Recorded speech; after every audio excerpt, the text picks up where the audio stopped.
Welcome to Level Up. I'm Sherelle. And I'm Danny. And this is the podcast where we talk about health, fitness, and mindset. Not making physical progress, you need to listen to this. You know what I just thought of? You know those ads? It's like, not making the progress that you would like. Well, that's what I thought to do. Yeah, well, that's what we're actually talking about today. In all seriousness, though, a lot of people, when it comes to their own health and fitness and nutrition and body composition goals, they don't make the progress that they would like. And that's why today we're going to be breaking down and talking through some of the most common mistakes that are related to nutrition. And let's be real, if you're listening to this, you probably find it easy to get to the gym 3-4 days a week and tick the box in that area. But nutrition is often where the majority of people struggle the most. And that's simply because it's so related to a lot of our behaviors, our habits, our lifestyle, our culture, our belief system. Like, nutrition really is caught up in a lot of things. And it's why most people really do struggle with it. Yeah, it's really, like, it's simple, but then it's not. Because as you said, there's so much tied into nutrition, and it's comfort. It's comfort food when you have a sad day. You know, even in the movies, you just get broken up with, and stereotypically, you know, the characters, they're crying with their best mates, having that tub of ice cream to make yourself feel better. Like, it's culture. You know, try visiting an ethnic grandma and saying, no, I don't want your food, like game over, things like that. So although the rules and principles of nutrition may seem simple on a piece of paper, when you throw in emotion, life, family, friends, connection, habits, it can be a beast. 100%. Nutrition is really simple, but that doesn't mean it's easy. And I think a lot of people get that confused as they go, oh, just calories in, calories out. Oh, calorie deficit. Oh, eat less, move more. Like, if it was that easy, I don't think we'd be going through like a crisis of obesity. Literally. Let's be real. And I really wanted to do today's episode because I also just want to normalize that just understanding how to track your food's not enough. Like, everyone's used MyFitnessPal in this day and age. Like, nearly everyone's downloaded the app. Whether they know how to track properly or they actually do the things is another story. But nutrition is simple in theory and hard in complex application, right? And that's what coaching's for at the end of the day, is like being able to make things easier to digest and manage along the way. But nutrition is not just about calories. And I get so sick of people on the internet just saying like calorie deficit. And come on, like, these people don't actually work with people. No. That's the first. They don't understand. Like, it's like patronizing when people do that. It's like, do you think that people don't know what a calorie is? Or like, do you think that people don't know that they should be eating a little bit less? Like, that's not the problem. The problem's not the problem. The problem is the strategy, the approach, and the habits that they're practicing on a daily basis. But I know today's episode, we're really going to go into a little bit more detail and almost like use this as a checklist. Like, essentially, if you're not making the progress that you would like and you're being consistent in the gym, that's another thing. If you're being consistent in the gym and you're not making the physical progress that you'd like, I can guarantee that you're not ticking the box in one of these areas. Definitely. Safe to guarantee that. So the first one is not having a goal or a plan. And so many people just say, oh, I'm going to start a mini cut now. And then they just cut and restrict and fall into all these bad behaviors. And then it's like, okay, what's your actual plan? What's your timeline? Have you broken it down with educated steps? Why is the first point of call for a lot of people just to go super aggressive and then not even making it to the finish line? If you have a clear goal and plan and timeline, it takes emotion out of it, because you might be at a certain point in your menstrual cycle, or things might have happened to you and you've had a bad day, and then you get thrown off the plan. This is a good anchor to come back to and go, no, these are my expectations. I need to lose 100 grams a week, or whatever number it is. Takes the emotion out of it, and you just revert back to the plan and go, no, I'm okay, I'm on track.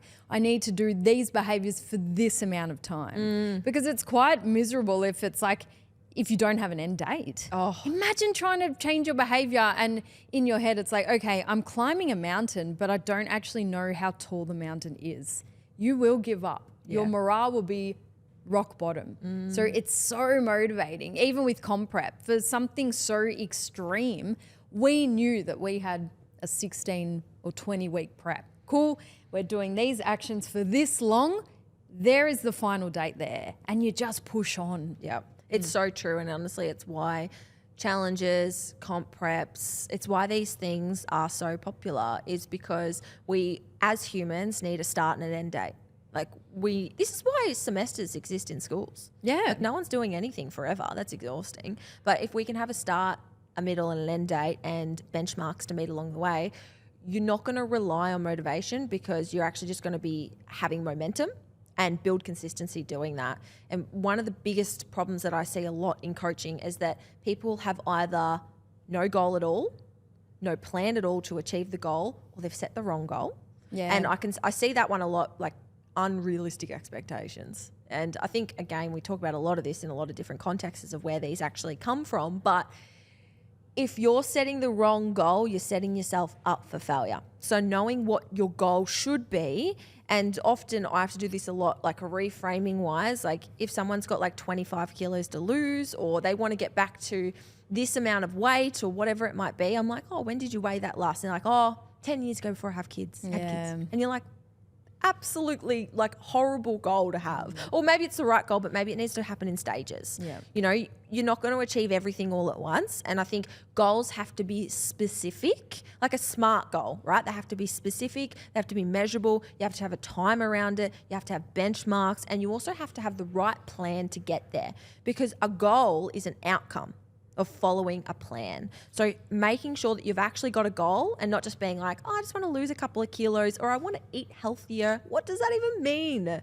Those aren't goals, they're actions. So think about what your bigger goal is, and then break that down and make sure that you're as specific as you can.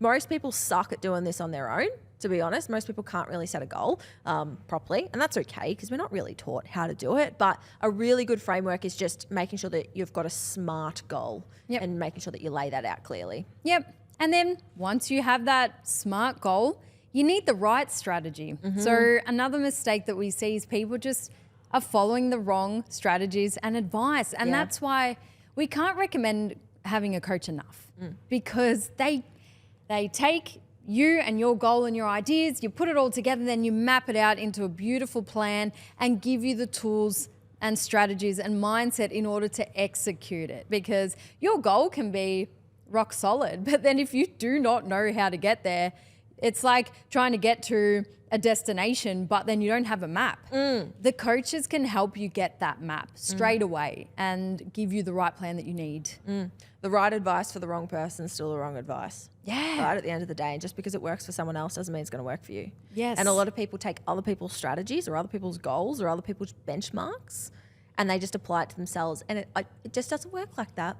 No, really like doesn't. day on a plate doesn't work, or following my workout doesn't work. It kills me. And we spoke about this previously in another podcast about like beginner, intermediate, advanced, but like beginner mindset is literally taking someone else's goal, someone else's program, someone else's body, and then just expecting the same outcome. Like it really doesn't work like that. So you have to be more critical. And obviously Danny and I are advocates for like investing in yourself, but you have to learn what works for you, not just physically, but also like mentally.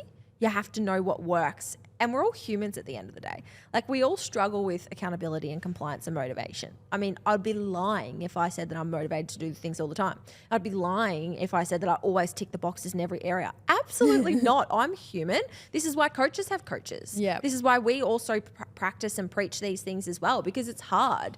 And I think a lot of people feel bad for needing accountability or like needing guidance or like needing, I don't know, help goal setting. And I'm just like, I know no one teaches this. So like we're all humans at the end of the day. And you see this a lot with coaches, right? Where they have imposter syndrome because maybe they're telling their clients to do things and they're not doing them. And like they're humans too. We're humans, like we're coaches, we're humans, and everyone needs help at the end of the day to apply the right strategies and not get too caught up emotionally in your own progress, because we can remove our emotion from it. Doesn't matter. It's just we're data driven when it comes to an outcome. Yeah, particularly when you're so new to this and you don't really know if your method is working, because there's no rule around this method will give you results in this time frame. Everyone is so different. So I hear it a lot with people. They're like, yeah, I tried this thing, but I didn't know if it was working, so I didn't put my whole heart and soul into it. And then I kind of tried this one,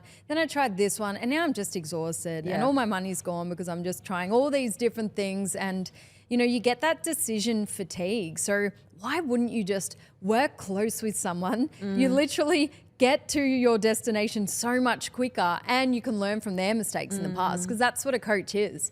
We've done the trial and error, we've done the hard work, and we're here to teach you how to do it in a quicker amount of time. Like, it's foolproof. Decision fatigue really is like a big thing with nutrition, because I see a lot of people, and look, when it comes to tracking, the goal is not to track your food forever.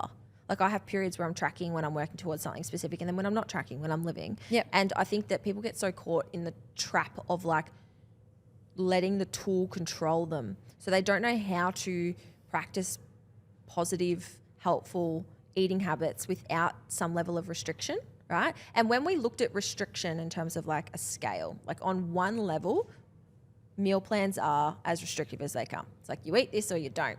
Like, you can't pick and choose. Like, here's your meals, you follow it. And then right on the opposite end of the line is intuitive eating. And it's like, you do whatever you want. No restrictions, fuel your body, do your thing, right? It's like two extremes. I feel like in the middle is tracking, and we have to have some level of, not restriction, but we have some rigidity, right? To keep us working towards something. I think that's healthy for people. Yep. It's the same as us having boundaries. Like, I have a bedtime. You know, I have a certain amount of work that I allow myself to do in a day. I have a certain amount of sessions that I want to hit in a week. Like, we all have parameters and boundaries, and it's just about applying that same concept that you do in multiple areas of your life into your nutrition as well. Yep. Like, just hitting macros probably isn't enough for most people, because often they can sacrifice habits and food quality to meet a number. And we've seen this so much. That's even our comp preps. Literally, I saw this reel the other day of this chick, and she's like, I made this protein cookie, and it was literally like an egg with protein powder whipped together, put in the microwave. Oh, that's depressing. Yuck. I'm like, no wonder everyone has gut issues. Eat the cookie. Like, just have a Stevia is so cookie. bad for you. All those healthy quote unquote desserts are so bad for your Just have guts. a cookie. Have a cookie and move Track on. it, and then have some steak for dinner. Because you know what used to Balance. happen? Like, I would try and have the healthy, shitty option with all the sweetener, and then I'd eat it and then be like... Gut issues. And then I'd just eat the normal thing straight after that anyway, because I'm Yeah. like, actually, I should have just eaten the normal cookie. Yeah. This tastes like shit. I'm still more hungry because everything's spiked because I've put everything artificial in my body. Constipated. Well, no, I'm not going to talk about... So it's just I me. just get really gassy. Yeah. Oh my God. We don't digest the sugars. I told you the story about this is why I stopped having sweetener, because like I used to have my oats and protein and then a little bit of sweetener right before deadlifting. You need a strong brace with deadlifting. And when you're bracing and pushing, like air just comes out. If it's building up, thank God the music was on. Like, it was embarrassing. Actually, Paul did get it on film. That's the one time that I farted in front of Paul, because I hate doing it. Oh my God. I'm just not that person. And he caught it on camera Did he after laugh? a deadlift. He was pissing himself. He waits for the day for me to drop my guts in front of him. I'm like, you keep waiting, mate. That's not me. So I cut out sweetener because I was so traumatized by that experience. Wow. So It's- learn from Danny. and it's dangerous. You can really do your back if you lose your brace from farting. It's so dangerous. I know someone who's actually like done a near disc herniation Sorry, I just from shouldn't laugh. I farting. No, shouldn't it's laugh. funny as, but I'm like, I'm sick of this sweetener bullshit. It's Yeah. just really ruining my life. Look, we have done some questionable things in our time, right? Haven't we? We've both done some questionable things when like comp prep was so extreme. Like, I just did Yes. crazy stuff, like eating just like 3 cucumbers a day and, you know, dipped in sugar or stevia, I should say, just Yum. to try and give it some flavor. And, you know, from competing and having so much rigidity in my diet and food selection and food choices, like there was probably only like 10 to 15 foods that I ate consistently Yeah. during that season. I developed all these intolerances, all these gut issues that honestly took me years to resolve. What were the worst to bring back in? Like Peanut butter, What? That would give you a gut issue? massive issues. I became intolerant to lentils, so peanuts, and broccoli Okay. as well. Like a lot of FODMAPs, to be Yeah. honest. Like, I developed a lot of food intolerances to FODMAPs. Same, gassy, but like distended, painful, and just lots of other weird symptoms Dairy? too of intolerances. Yep, became lactose intolerant. Just Yeah. because when you cut it out, you become intolerant to it because your body doesn't know how to break it down and digest it. It You doesn't actually create the lose- enzymes. Yeah, you actually lose the digestive enzymes to break those foods down. Yeah. So that's why when you reintroduce them, your body doesn't, it's like, what the hell? And it just doesn't know what to do. I experienced that for years during competing. I cut out gluten, I cut out dairy, I cut out peanut butter, which killed me. I know how much you love peanut butter. I know. I cut out all these things and I developed all these gut issues. And you know the thing that actually helped? What? Reintroducing it all. So now I eat dairy. I eat shock fucking horror. I have real ice cream. I have real bread. I have Not Halo real Top. sugar. None of this Halo Top shit. I eat real protein. Like it's not Yeah. rocket science, but whole foods. Yeah. You know what I mean? Like I also went through lots of skin issues, which we had Lindy on once, and she was talking about the relationship between your gut and your skin, which is I 100% agree, and stress. Like it's all interrelated. But when I removed it all, I did notice improvements, but it's not sustainable. Nor is it necessary long term, because we can develop intolerances. Doesn't mean they're there forever, right? Yes. And we can reintroduce things. So now I drink milk, and I make sure that I include milk and cheese and stuff throughout the week, so I can allow my body to break down lactose and like not develop that, because I like dairy and I don't want to have to not eat it. And like my skin's great. Like remember when I used to Your break skin's out with flawless. extra? Oh, thank you. No, Maybe it's like it Maybelline. really, you don't even use Paris filter. I still use Paris filter, guys, just letting you know. My skin was awesome during comp prep. It's funny that you said that. It must have been just because I literally cut everything out.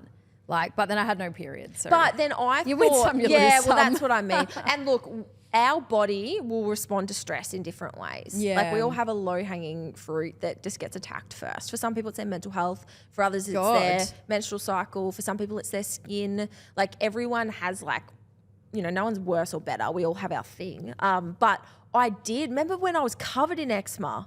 Actually, yeah, Like, your yeah. eyes. It was so bad. What was that from again? I had perioral dermatitis for, guys, like 18 months. And when I shared it, when I shared my skin, because I hid it for a long time, it was embarrassing, it was painful. But you can't even really put makeup on that stuff, No, hey? you can't. You're not allowed to put products on it or anything. When I started sharing some things about it, like so many people, like I was inundated with the amount of people that also have it. Yeah. Because it's very common in women. And it's also very common when you're going through hormonal changes. Okay. So a lot of people will get it during pregnancy or when they're breastfeeding or just at stressful periods in their life. And this is actually really helpful for anyone that might feel like they've got it, because it's very different to eczema. And if you treat it the same way or if you use steroid creams, it makes it worse. And I didn't notice this. Wait, so what's yours called then? So perioral dermatitis. Yeah. It is it sort of presents similar to eczema, but it only goes around perioral membrane surfaces. So this is going to be around your mouth, around your eyes, around your nose. And it comes when you damage the lining of your skin. And it's around membranes. And mucous membranes, Yeah, your I'd mucous imagine. membrane, Oh, that's right. So uncomfortable. it's called the permeability of your skin, so what gets through. So there's lots of different things. Stress was the biggest factor for me. I thought it was dairy for a long time, so I cut that. I tried so much. I spent so much money, time, energy trying to figure out what the fuck was going on. It was very closely related to stress for me and hormones as well. So when because I used to do my temperature, and it was very related to my menstrual cycle around different periods. Anyways, it took me so long to figure this out. I went on all the supplements, did all the things. Every month with my period, it would come. And I feel for people that have skin problems because it's so painful. Yeah. And like you can't hide it when it's on your face. You know, and like with things like eczema and dermatitis, like my eyes would swell up. And with my job, I'm so in the camera, you know, like you can't just hide yourself. And I'd be like, fuck, this really sucks. Anyways, moral of the story is like I tried all the things, removed everything that I thought, nothing worked. And I was like, what could it be? And it turned out to be stress. Yeah, see, stress is the underlying Moved away from cause of Melbourne, everything. slowed down a little bit. How and good. started like allowing myself to do more things. Like I removed a lot of rigidity with nutrition, and I like went out more, and I had a couple of fucking drinks, and I reintroduced dairy, and I did all the things that every professional told me not to do. Yeah. And I was like, stress. Because you can get like we've had some amazing professionals on the podcast, but you gotta, like, you can't apply every single tip that they give. No. That's my opinion, because like what you were highlighting, you can create more stress while trying to apply things that are meant to reduce stress. Like, look, I'm cheekily drinking out of a plastic bottle, and I know that that's bad, but if I was running late for this podcast, had to find like a titanium bottle or something, like a bottle that wasn't plastic, it would increase my stress to the point where it's more than just have the plastic water bottle because it's convenient. Things like that, or just cutting out all these foods. Like, it's meant to create weight loss and health and vitality, but no, you can actually push it the opposite way. Then your body has a stress response because you've starved yourself too much, and then, you know, you can get ill that way. Yeah. So you and I, we've gone through the ringer with all this stuff, trial and error on everything, but our happy medium now and what we practice and what we preach is just, yes, have a plan, achieve your goals, but then just, you can't get too caught up in all of the fine details. Yeah. You can still lose weight and be in a calorie deficit, but including those beautiful whole foods, and still going on to our next point, enjoying weekends. A lot of people are so disciplined. You hear it all the time. Monday to Friday, I stay on track, then the weekend comes and it all goes down the drain. Then I start again on Monday. And then it goes through that exhausting cycle, which I really empathize for people who are stuck in that. But we've all dabbled in that mindset and it just doesn't work, because why would you just not be equally as flexible and restrictive 7 days a week rather than really hard for 5 and then just let it all go for 2? It's not good. Because people don't know how to have less extreme goals and stay compliant. Yeah. They don't. Most people need some sort of hard end date or like some sort of repercussion that if they're not super disciplined, that there's like some consequence of not following through. Like, most people can't sit in a maintenance phase. They're in and out. They're all in or they're all out. And I don't know who needs to hear this, but if your diet, your nutrition or your lifestyle makes you anxious, like if your diet makes you anxious, it's not healthy. No. Like, if you can't stick to your diet on the weekend, it's not the right diet for you. You need to find it's so cliche. Like, everyone talks about consistency, but what does that even mean? What's that actually mean? It's just another thing that people say. Consistency just means like finding something that's like 80% that you can stick with, rather than being 100% like 10% of the time and then doing nothing for the rest of the days. Like, you have to be able to stick with something on the weekends. Yeah. If you're not doing the things on the weekends, you're going to undo your work from the week, right? Like, you really will. You really can undo your week's worth of work by not following your plan on the weekend and just going out and doing whatever and guessing, right? Absolutely. Until you've earned the right and built the foundational habits to understand, like truly understand portion sizing and guesstimating calories. And even that, like, it's so flawed. Like, most people can't estimate calories properly. They severely underestimate the energy in foods. So it's an advanced strategy, in my opinion.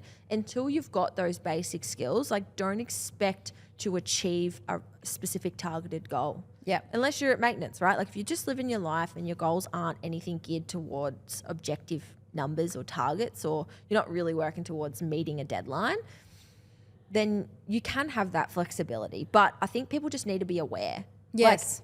Like, if you've got a goal, it is like our responsibility as coaches to be like, yes, but it comes with this sacrifice. Like, yes. Everything has a sacrifice. Everything has a cost. Nothing worth achieving is going to come easy, right? There's always going to be a level of work. And sometimes people just don't want that. They don't, like, they might think they want the goal, but then when they hear what it takes to achieve it, they're like, oh, no, I actually don't want to do that. Great. You've at least That's cool. recognized that you've set the wrong goal, but most people have unrealistic expectations. And then no one wants to have hard conversation these days. No. Like, no coach wants to be like, well, you're not doing the shit. Like, what do Yeah. you expect? Like, I think more people need to like lean into that and just give honest feedback and advice and be transparent with what anything takes and achieves, because you can't go Monday to Friday being super rigid and then Saturday and Sunday just let everything go. Because you're starving come the weekend. Yep. And then it's that voice in your head. It's like, well, I won't be able to have chocolate again until not? the next weekend. Yeah. So if you're the type who has the discipline to have a little bit of chocolate or whatever your favorite food is every day, then by the time Friday clocks off and it's Saturday, you won't have to say, oh, I can only eat this, on the weekend, because you have a little bit every day and the novelty wears off and you don't crave it as much. We all know what cravings feel like, but if you have it a bit every day, the novelty wears right off. Yeah. So the only time, this is like me talking as of now, but when I was in comp prep, I feel like it's just so different. And I know there are people who did have chocolate in comp prep and all of that, but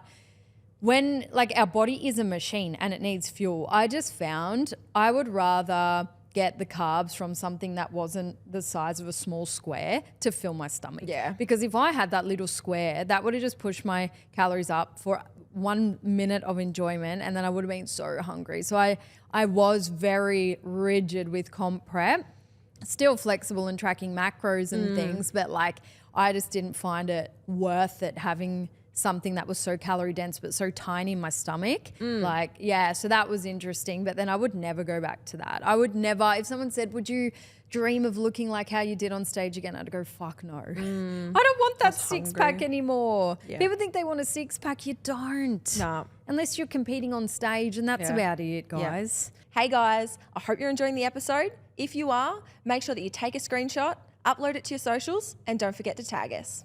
A goal is an outcome of a process. You need to want the process.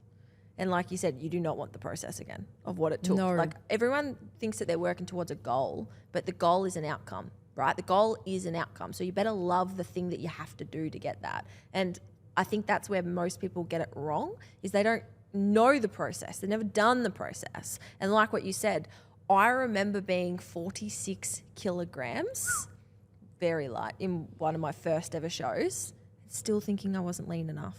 Yeah, it's a bit fucked. It's fucked in the head when I think about it. I was so, that's body dysmorphia, right? And most people will never get to that, thank God. Most people will never get that light and lean.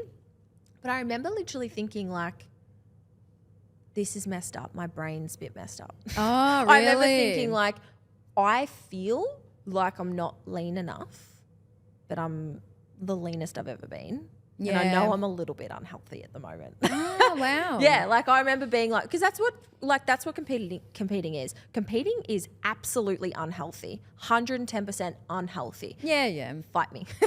It's unhealthy.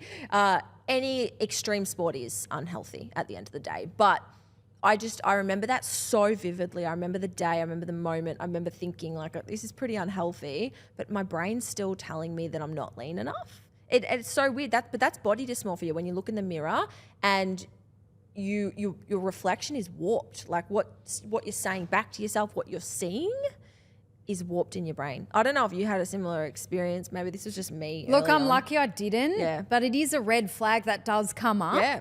And it's really cool that you were able to work through that. But for the people that are listening and go, oh shit, that sounds a little bit like me. And we love saying this. See a professional about it, because there are so many amazing, when I would look for clients and for loved ones, it was hard to find really good professionals to seek help from this. The hospital system's not ideal, but there are so many amazing clinical psychologists now that really can help through those thoughts, because it is normal to get those thoughts to some extent. Yes. Anyone who's bodybuilding is going to think I'm not lean enough, because the goal is to get as lean really as possible. Lean. So that's normal. But then if you start to notice yourself or your loved ones or your friends just, slipping down a path organically and naturally and slowly, just know that there are resources, and it is really important to actually seek out a psychologist, not an online coach. Yes. I'm going to say this in every nutrition episode we ever do, because it's just bullshit what goes on out there. Just seek a real professional, not an online coach, for that level of help that people need. Yeah, absolutely. I speak with a lot of women every week that want coaching, and there is a big percentage, I think a lot of people would be surprised of how many people in your circle around you have or had active eating disorders and experience that. And obviously, being the women's health movement, and it's just such a prevalent thing with women. I mean, we're so attached to our body image, and just the way the world works now. And it's always my thing is anyone has like an eating disorder, especially active, even past, like, are you working with a professional at the moment? Because it's so important to know what this space is for and what that space is for. And you need to, like, everyone needs to know what their triggers are. Like, they need to have that self-awareness around, like, yes, weighing myself is okay. No, weighing myself is not okay. Like, we need to fully take ownership over those things and do that work as well, especially when it's just so prevalent and so common. Yeah. Yeah, definitely. So that we sort of jumped down to the next topic, but it happened naturally. So that was your relationship with food. Yes. You know, that's number one. Yeah. You need to really, and it's not easy to admit. I mean, I'm lucky to not have been in that, but people very, very, very close to me I've been around it so much. And I'm sure we've all got someone that we go, fuck, I'm just so worried about them. It's not nice. It's very uncomfortable for both people, but you have to seek help because you're having a fitness goal. And to get on stage and to try and look like your Fitspo influencer is really not going to help. It's not appropriate. And I know that this is just my personal opinion, but I just don't think that competing is a good idea for people that have had eating disorders or had eating disorders. It's just not, it's not helpful because an eating disorder, it's not a food problem. Right. And also when you're competing and doing anything extreme, right, the same could be said about 8-week challenges or 75 hard or anything that does require extreme habits and behaviors to the point where you don't even know they're extreme. That just becomes what you have to do. It's a slippery slope. It is such a slippery slope. And it's just something that as professionals, we are so aware of and so cautious of because we see it all the time. But you might not feel that in yourself. You might not recognize some of those habits and behaviors. So always seek help if you need to. Yeah. Interesting spin that we always look. Oh, we always end down this rabbit hole. But I suppose it's good though because it's so close to our heart. And at the end of the day, your guys' health and well-being is our number one priority. We're not just going to spin some bullshit about the happy land of the calorie deficit will change your life and have this nutrition goal. Like it's bullshit. It's like, it's not for everyone, No. but now we're giving advice on people who do feel like this is a cool goal for them to have, but cutting out all that extreme, things. We don't promote extreme behaviors. Yeah. And I know some people can't help it, but then some people can help it. So this podcast is for the people who are doing it on purpose. We're saying, no, there is a better way to achieve your goal and you can still love life. Yeah. And look, something that I have noticed, and I don't know if this is like an actual thing or not, but something that I've noticed is that a lot of people that have a negative relationship with food or themselves struggle the most with maintaining their body weight or practicing healthy habits when it comes to nutrition. And I don't know the correlation there. I don't know the correlation, but I've just noticed that a lot of people that don't have a good relationship with food, maybe they were bullied or whatever it might have been growing up, they've got some things going on or they've had a past with mental health, particularly around food and body image, they're the ones that struggle to maintain a healthy body composition. And they're always trying to lose weight. They're always trying to gain that back, but they're the ones that feel the most restricted, right? Whereas I personally find a lot of people that do have a healthy relationship with food, where they fuel their body to train hard, they don't overly restrict, they don't cut out all, like everything, they allow themselves a little bit of chocolate if they want to, they loosen the reins, they actually find it easier to maintain body weight and their body composition that they would like to. I don't know if you've experienced or noticed that. Well, it's because my theory, that's a really awesome point. I just think a lot of people just use food as comfort. Yeah. And like if you've gone through something really bad in your life, you do use that and you might be holding more stress than the average person. And then, like what are your hormones and cortisol like? And sometimes it is just nice just to have a meal when you're just, trying to cover up things from the past. So I don't know, like it makes sense. And then sometimes the healthiest people just don't think about food. Like I've got some mates and they're super healthy, fit, whatever, happy. They're like, oh, should I start tracking? I'm like, fuck no. I go, no, don't change whatever this is that you've got going for you. It's amazing. You're loving your life. Like remember the time before we knew what tracking was? Yeah. Sometimes you don't need to learn it as well. So if you're like fine doing what you're doing and reaching your goals, you don't need to worry about this stuff. Yeah, like if you're happy with where you are, like you don't need to change anything. No, You know but they what I mean? might see someone and go, maybe I should do that bodybuilding show. No. Don't do it. Leave it. Look, each their own. Everyone's going to have their own goals and their own aspirations and whatever. I just think it's about making informed decisions. Yes. Informed decisions. Like if you want to start doing anything, you just need to know the pros and the cons. Because like I said, there's always a cost to everything. And once you learn certain things, you can't unlearn them. Like once I do think that for the majority of people, understanding energy balance and calories and those things is a great skill to have. Yep. Like I honestly think that we should be normalized. It should be normalized and taught to us from an early age and just normalized. Not something that we do just for body composition. I just don't think it should be. It's like just understanding metrics, right? Yeah. And just understanding energy balance. Learn what you're putting in your body. Learning what It's you're good. putting in your body, right? Micros and macros, like both. So I think it's a great skill to have, but we also need to know what the underlayer is. And this is one that was sort of building on from like keeping momentum, but habits. Like what you're eating is just as important as how much you're eating. And I know a lot of people disagree with that, which is wild in 2024, that people are like, oh, it doesn't matter, calories are king, like calories are all that matter. Well, people still say that. People still Probably say on that. TikTok. Heaps of people say that still. They still do. Must And block all I'm those like, people. it's, I don't know, like, do you want to lose weight or do you want to be healthy and have a good body composition? Because they're two different things. Yeah. Like if weight loss is all that you care about, sure, just eat less and move more.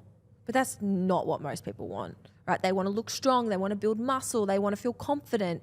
They don't want to be hungry 24/7. Yeah. Right? So that's when macros and micros and food quality, habits, relationship with food, behaviors, that's when all those things matter the most. Yeah. It's not just about how many calories you eat. If you are clinically obese and you need to lose as much weight as possible and you don't care where that weight comes from, then sure, just eat less and move more. That's going to work. And that's when they get prescribed Ozempic and Yeah, all that and shit. like weight loss medication and drugs is really popular They're at like the moment. amphetamines, I think. Like they really get you going. Yeah, like, they're very not popular. good. Like I know a lot of Yeah. people that I know a lot of people that pull the mental health card to get them like prescribed. Yeah, it wouldn't Which- surprise me. Is fucked up to be honest. Yeah. If it's true, it's not. But it's true. yeah, I don't know. I mean, I just feel like That's just from lack of education. yes, that's what I Yeah. mean. Like I'm like we said at the start, simple, not necessarily easy. And I just look at, I'm like, if you just did X, Y, and Z and cleaned this thing up and implemented this small habit, went for a walk every day and ate a little bit more protein, like over time, you would achieve the results that you want. It's just going to take a little bit of hard work at the start. A little Yeah. bit of discipline, a little bit of momentum, a little bit of consistency, all these it's uncomfortable. It's not painful. It's just uncomfortable. And that's what it takes. But small actions equal big outcomes. And a lot of people are looking for the secret pill or the quick fix, and it just doesn't exist. It does not exist. And I really want to shake that into some people because everyone's looking for quick results, and anything that's gained quickly is lost quickly, especially with nutrition. Yeah, but you know why? Because I follow a lot of these, I'm not going to call them conspiracy pages. I'm just going to follow, like, convince me. yeah, they're like informed pages that I follow because I like to question things, and they show photos from like the 1980s, 1990s. People's body composition were fairly healthy. But in this day and age, you fast forward, there's more gyms, there's more information, people have better resources to be healthy, yet, as you said, we're in an obesity epidemic. People want the quick fix. You know, a lot of, how do I say it? A lot of things that we're fed in the news, marketing, packaging, food, processed foods, they are designed to not really make us that healthy. I don't know. I'm not going to go on a tangent on, how much pharmacological medicine makes money, for people. What do you mean they're not designed to make us healthy? I'm just trying to say that there are some big companies out there that don't really want us all to be a thriving, healthy community. Oh, yeah. Okay, because we get fed all these chips and packet bullshit that keeps us wanting more and more, and TV subscriptions and, everything being fast and easily accessible. Like, why don't we have posters on education on how to actually eat well and look after yourself? You know what I mean? Like there's sometimes we need to be mindful of what we consume on the radio, on TV, in the news, because it's just all putting us in a mindset of you must have a quick fix. You have to eat this McDonald's burger, like all the advertising and marketing it's getting to us. But people are basically what I'm saying, there are a lot of people making money off us being unhealthy. Oh, 100%. And they're not going to change. Yeah. Yep. So it's hard to actually have the education to go against all that, because people think you're crazy if you go against the news and whatever's out there that's deliberate. So then you seem like the crazy one. People think you're weird because you're trying to go on a health and wellness journey. It's all backwards. So I feel like I can understand why it would be hard for people to change, because everyone in their right mind is trying to get us to stay unhealthy. Yeah.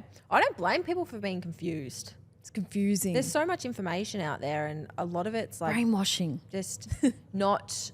Again, there's going to be certain variables that matter the most, and we're speaking about them now. A lot of the other little things don't really matter. I mean, I'm amazed at some of the advertisement that I see, and I'm like, can you legally say that this stuff works? It's all wordplay. It's so or weird, like something, fat burners and stuff. I'm like, how can you legally label and sell this? How can you legally, like... Because it makes money. I don't understand it anyway. Like, or the no 5-star ratings on our foods is trash. Yeah. Like, I love Milo. I don't eat it anymore, obviously. Yeah, like, I look at that one. Milo gets a 5-star rating, but then some bread or something else would get a lower rating. Yeah. And it's like, how? Milo's like pure cocoa and sugar. Why is that 5-star rating? Like, there's just, it's mixed messaging. Yes, I completely agree. Being able to read food labels, fundamental. Like, fundamental. If you look at ingredient lists on the back of a food, like, it's in order of what's most in the product. So like you said, Milo, it is probably cocoa and sugar. Yeah.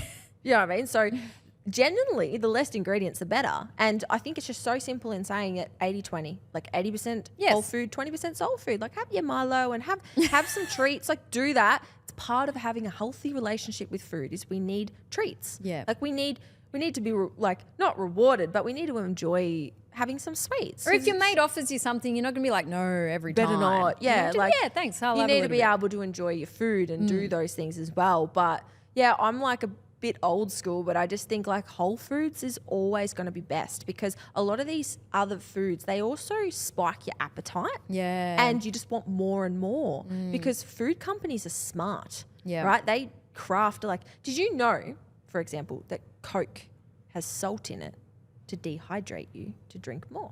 Ah, smart. A lot of foods See? are designed so that you eat more and more. There's a reason why you can't just have like a handful of chips. All the salt. No. There's no protein in it. So like you're just hungry again. So it's just important to understand that in this day and age, we have to take control out of our own health. Like, we have to take control of our own health, because the system ain't doing it for us. Go against the system. The system. We have to take control and educate ourselves and find what works. And I do think that more people struggle with maintaining weight than the opposite. Like, I know there's going to be a percentage of people that listen to this that are like, oh, I want to gain weight and I just want to gain muscle, and that's amazing. Yes. But the majority of the world struggle to stay within a healthy BMI or body fat percentage and just make smart, educated decisions and build basic habits. And I say that because, like, even in coaching, it's the majority of what people struggle with the most. Yeah. Is that simple concept. And there's so many little strategies and hacks that, you know, we've spoken about in the past that you can do, like frequent meal timing, not skipping breakfast, eating enough protein, like all those basic things. Yet people just go to the store and get fat burners. And they spend a fortune on this stuff. But like, the basics are what matters most. Yes. Let's try and veer a little to the left now, back to our notes, and go, okay. Never. I love our tangents. We started this Yeah, one, I know. being like, yeah, it'll be a quick one. No, the never time has is. nearly run out, but that's cool. So Yep. that's why tracking is really important. As you said, It's a skill. most people struggle with weight loss, but whether you're trying to put on weight as well, it's still important to track. Now, yes, a lot of people just say, oh, I'm tracking most things, but then they don't track the time that they were cooking dinner in the kitchen or baking something, and they just licked the spoon, or they just had a bite of their kid's cake or whatever they were eating. Yeah. All that stuff adds up. It doesn't totally does, yeah. Now in this day and age, like, food volume or the amount of food that you eat does not correlate with how many calories or the energy in that food. Whereas back in the day it did. Yeah. Right? But because of farming and the evolution of everything, as you said, one square of chocolate can have like 200 calories in it, or a chocolate bar, like, you know, basically more than a meal. Yeah. So we have to understand that. And that's why I believe that everyone should be able to read food labels and track their food accurately and do it consistently for a period of time to achieve a goal. Yep. Because then you've got the tools and the skills to be able to do that if you choose to do so. And you don't become a victim to, I've gained 10 kilos, I don't know why. Like, you know why. You know why. You know why, right? It's not your hormones, right? In certain periods, maybe it is for some people. Look, if you have PCOS, different story. And I'm not speaking to the menopausal crowd. No, Can we name don't that? come at us. But more often than not, a lot of the time it's going to come back down to energy balance, right? Yeah. And sure, hormones can affect that. Your appetite can also affect that. But when we've got the tools to at least understand calories and understand energy balance and also understand what you need to do to gain and lose body fat or body weight, you're empowered to be able to roll with those skills forever. Yep. So I do think that everyone should learn how to track their food, be consistent with it, weigh their food properly, and also do it in a way where it doesn't feel draining. Because if you use MyFitnessPal tracking as like a way to organize your food for the week or your meals for the day, it becomes a tool rather than something that people just go, oh yeah, I better track that. No, because then you need to pre-plan it if you're to do it well. Because then you Yes, wake up, you know pre-plan. everything that you're going to eat. And it's not you guessing on the fly. And then by meal 6, you're like, oh no, I can only have egg whites for dinner now. I've been caught we've in that done that. position. It's the worst. It's like, oh, I only have protein left. Okay, I'll just put egg whites Horrible. on a pan with no oil because you don't have fats left. Yeah, we've totally done that. Not a situation most people Never would probably again. do. Never again. Never again. But we only learnt that through tracking, right? We Yes. became aware of our habits and we also learnt, I will not do that again. Never again. I will no. eat consistent meals. Egg whites. No. Yes. Breakfast, Yes. not dinner. Lucky last. Let's do it. Lucky last is only focusing on nutrition to achieve a goal.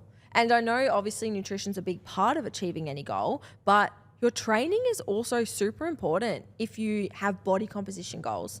As I mentioned, there is a difference between losing weight and improving your body composition.